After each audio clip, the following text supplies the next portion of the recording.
So now at this point, we're a few days removed from the pop out show, the Ken and Friends pop out show concert, which is probably going to go down as like the biggest night in hip hop history, or at the very least, it'll probably go down as like one of the top three most infamous nights in hip hop history.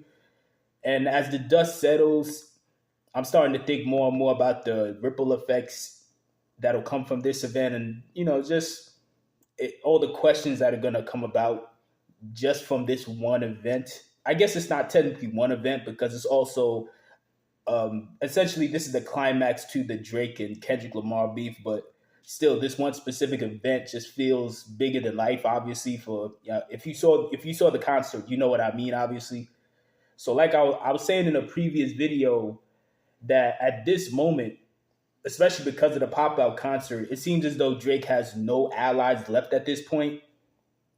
The West Coast, obviously, they've sided with Kendrick. You see that with the pop out show, with the amount of people that came out to support, all, including people that Drake was trying to kind of name drop in an attempt to try to pin them against each other. It failed, and they obviously sided with Kendrick.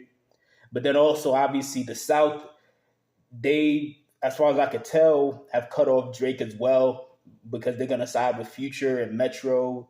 And so Atlanta, that'll probably be over for Drake. And then Houston, because of the jabs he took at Megan Thee Stallion, I think they're probably going to just follow Atlanta and just cut him off too. So, and then Drake has never really gone out of his way to establish much hip hop real estate within the New York region, which, as a New Yorker, I guess I'm not that surprised because New York hip hop has been dead for really decades now.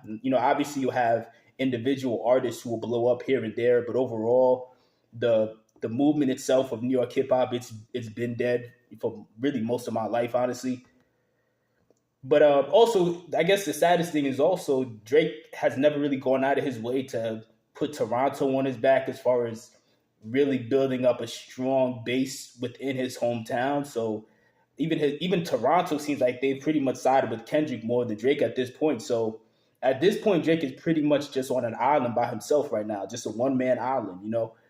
And if you're someone like me or any other artist who doesn't really collaborate with other artists that much and you just really do your own thing, then something like this wouldn't be that big of a deal because you're already used to it and you already feel like you could confidently sort of like hold your own and just do your own thing off to the side. But in the case of somebody like Drake, something like this, in my opinion, would be like a major death blow at this point because so much of the way he's maneuvered through hip hop over the last 15 years has been predicated on collaborating with whatever region of the country has like the most buzz and has the whichever region of the country has the strongest grip on the culture sonically and just culturally in general, whichever region just has the most momentum. We saw in the early 2010s he was working a lot with Cali artists because they have more of a wave in the early to mid 2010s.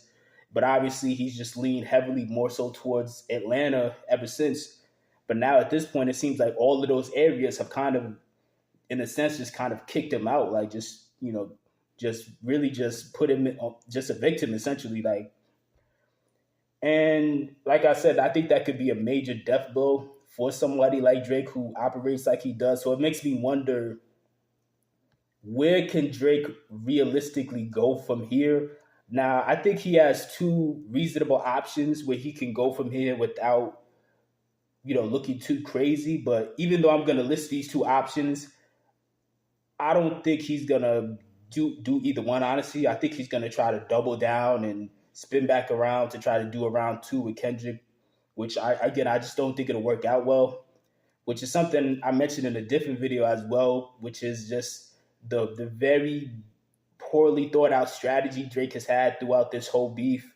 He clearly underestimated Kendrick. He clearly wasn't prepared, which ironically enough, according to academics, he says that he was preparing for 10 years. But when you see how things have played out, it looks like Kendrick is the one that's really been preparing 10 years for this.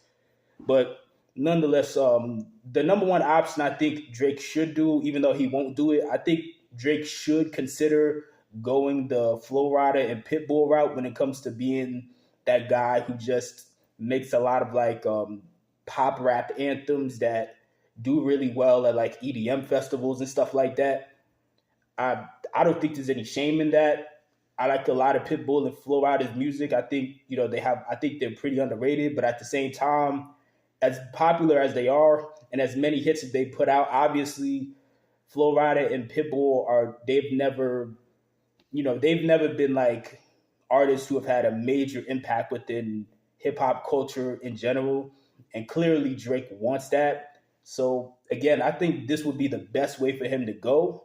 Because another thing, I don't know if Flo Rida and Pitbull have ghostwriters, but nobody knows and nobody cares because again, they're just they've picked a specific lane that really doesn't make it relevant if they have ghostwriters, because again, they're just the guys making, these pop rap party anthems.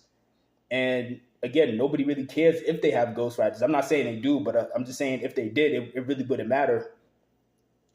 But again, I don't think Drake's actually going to do that. And then the next option I think he should consider really is switching genres and going fully into the R&B sort of lane. I think it could work out just fine. I know a lot of people don't think he's a very good singer, but again, he's already done a lot of material that basically was R&B. So at this point, I don't think you have anything to lose really. One example I would definitely look into would be Machine Gun Kelly. Now, Machine Gun Kelly didn't do R&B. He's like Machine Gun Kelly's. He switched more into like a 2000s influenced pop rock kind of lane, and that's cool. Like because even before Machine Gun Kelly had that beef with Eminem, he was already flirting with that sound. He was trying it. Like he would do songs here and there that were actually that had that vibe. So it wasn't like a major reach. It just so happens for whatever reason, I don't know if it really was because of Eminem, but for whatever reason, after that beef, he just decided for one reason or another to just go, pivot into that direction and go extra hard in that direction. And it's worked out better, honestly. He's bigger now than he's bigger now than he ever was when he was doing predominantly hip hop. He still raps, but again, obviously, now he's doing mostly just that type of music over there. And that again, that's fine.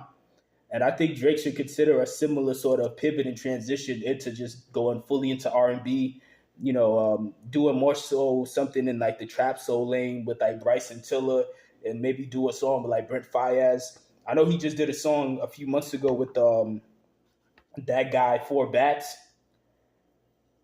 and I think that kind of would be a good opportunity to kind of maybe do a collab album with one of those guys, similarly to how he did with 21 Savage on Her Loss.